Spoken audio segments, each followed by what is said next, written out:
Greetings of the day, Jai Hind. It's a pleasure being here, and it has been a lovely day, in fact, listening to everybody with the powerful pack. Thank you all. Now we all start every day with a dream which makes us think. And when we are talking about think, we are talking about thinking, the process of thinking. And thinking can be of various types, maybe it can be logical, it can be creative, it can be a combination of both, where we can say it is design thinking. So when we are talking about logical thinking here, we are talking about what we want to think about. Do we force ourselves that we want to think about this, or do we creatively think that what we want to think on? So when we are starting this process, we tell each other that what you want to think. Do we want to solve a problem? Do we want to create a problem? Do we have an idea which needs a solution?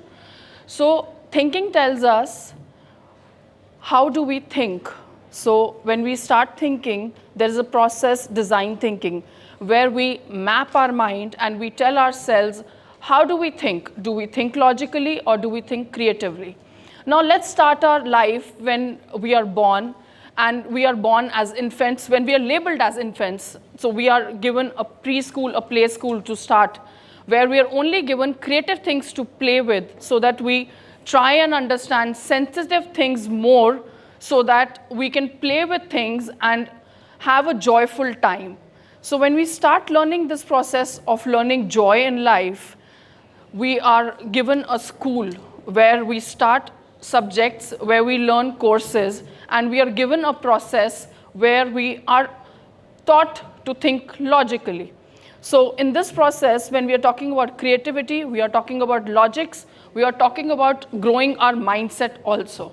So when these both combine, again, it leads to a design thinking process.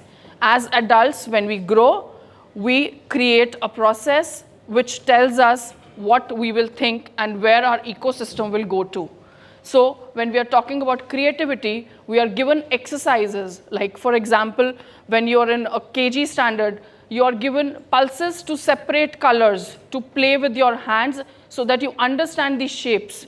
When you are in your school, you are given logics, you are asked to speak on tables in a dodging manner, so that you quickly try and reach the result and not think. But when you reach an age where you are supposed to actually implement it, that is the time when we talk about design thinking. For an example, a truck is passing by a lower bridge and suddenly gets stuck. There are a few people who collect around and they keep thinking how to go about it. Few say, let's start chipping the bridge underneath, and let's push it out. Maybe cut it, do something about it. Then there is a small boy, 11-year-old, who's crossing by and gives a very sweet reply to them that let's take out the air from the tires, let's deflate them a little bit. The minute they do it, the pressure comes down and they're easily able to move the truck outside the bridge. Now there are two things in this. One, that the problem and the solution both were present there.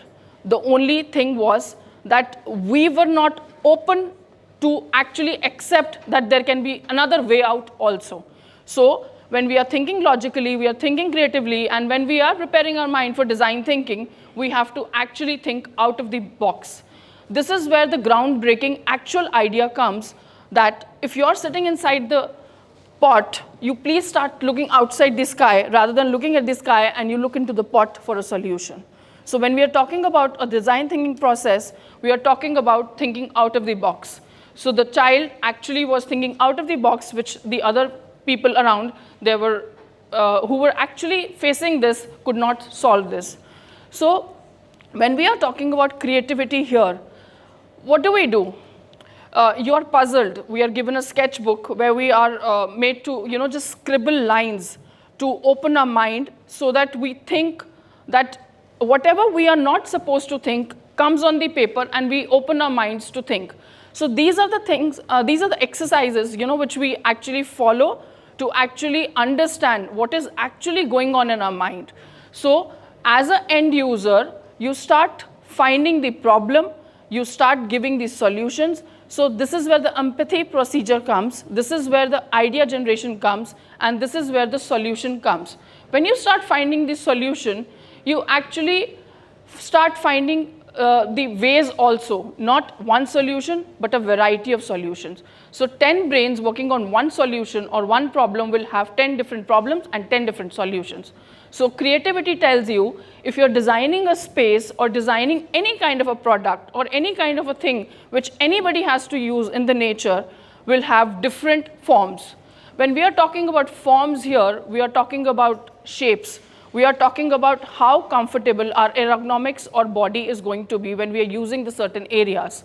So creativity tells you that you make something very beautiful so that it gives you a memory retention, and you do it logically so that it is actually maybe maintenance free, or maybe it is convenient for the other person to handle it or correlate to it. Maybe we're just using this simple step walking up.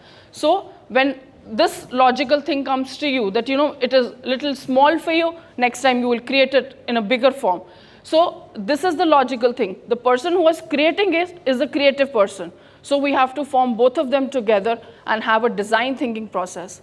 Now, for example, if we talk about the education system also here, there are times we are designing certain play schools, kid zones. A lot of times we get problems. We are given solutions that do not design a kid's room with a lot of colors.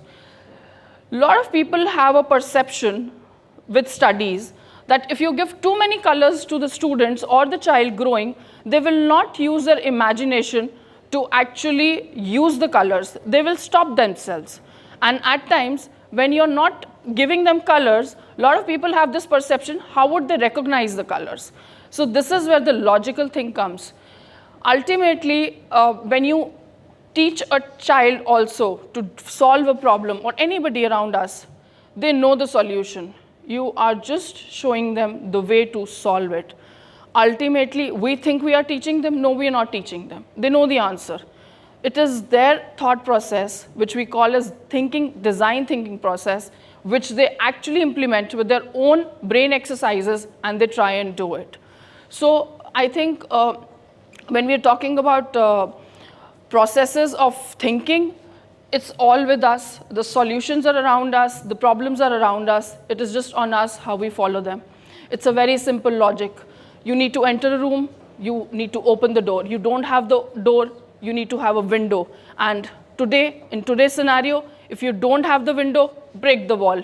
So this is what we all are about. You think beyond and above. Thank you.